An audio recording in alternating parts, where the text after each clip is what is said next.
Franz, he's not even playing. I'm telling you right now, this Magic team is going to be a problem. I predicted before the season started that the Magic were going to come out of the East. I know it sounds crazy, but this Magic team, if they ever get healthy and can stay healthy, they're going to be a problem for a lot of teams in the East. Man, oh man, how about that expert analysis? Woo! I should change my name from dumb NBA fan to kind of smart NBA fan. But no, seriously, I keep hearing this narrative for the last few months about, oh, the Magic are bad, and Jamal Mosley is so bad, and everything's bad. And I'm like, hello, McFly, they're missing their best player, for God's sakes. Yeah, I said it, their best player, Franz Wagner. By the way, I don't say Wagner. All right, what the hell did we fight World War II for? Our forefathers didn't die in the muck for us to say Wagner. It's Wagner, baby. Let's go. Like New Jersey legend, DeJuan Wagner. Franz Wagner. Get out of here. Please don't take me serious. Anyway, they're missing one of their best players. The guy misses the last, 47 out of 51 games, and no one can figure out why they haven't been playing well. And then the guy comes back, and it's God forbid he isn't amazing right away. Yeah, when you miss that many games, it's going to take like 5 or 6 games to come back. Now look where they are. They're back into the flow of things, and they just kick the Pistons' ass. So, yeah, the Magic are a good team.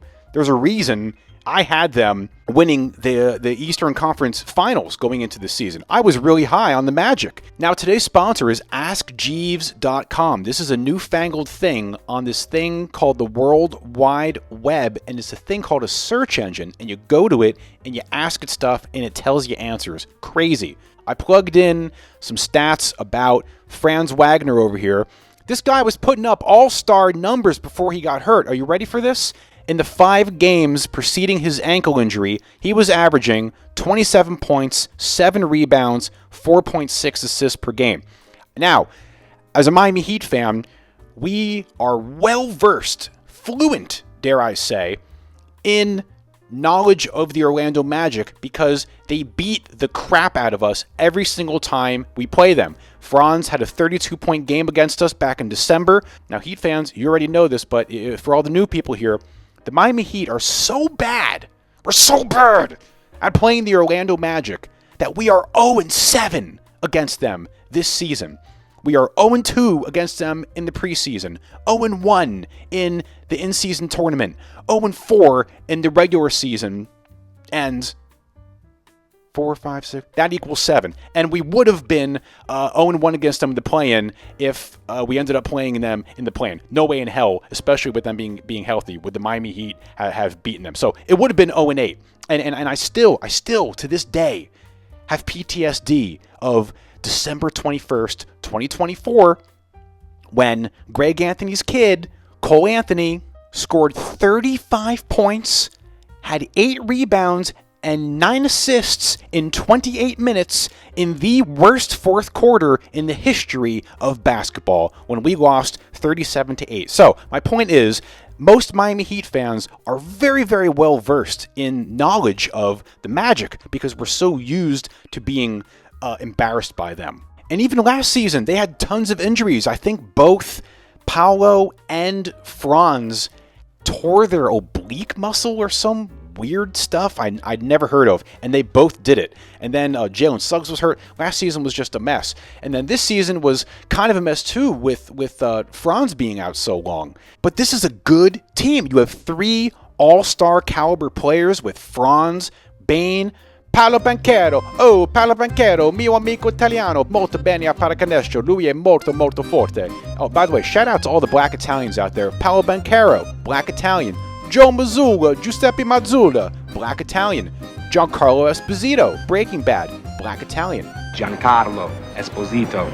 Maya, her fine ass, black Italian. Shout out to the black Italians out there. Anyway, Paolo, awesome player. Franz, awesome player. Desmond Bane, awesome player. But Franz is the guy, he is like the proverbial rug from The Big Lebowski. He really, really ties the room together. This rug I have, it really tied the room together. Yeah, man, it really tied the room together. That rug really tied the room together, did it not? Fucking A. This guy peed on it. He's a cherry on top. He ties the room together. You need Franz. But then you have the physicality of Jalen Suggs. Guy used to be a football player. Now we all know Jalen Suggs shaved his head. Looks fantastic. Very proud of him. Congratulations. But I want to point something out. Derek White shaved his head, won a championship. Alex Caruso shaved his head, won a championship. Jalen Suggs shaved his head. I don't know, guys. I'm just saying. You have Wendell Carter, big, scary center. And then you have two really, really good role players, Tony Black and Tristan Da Silva. Two awesome role players. And you got the big, scary Georgian guy, looks like he whacks people and chain smokes cigarettes. What's his name? Gogo Bizazi, whatever his name is.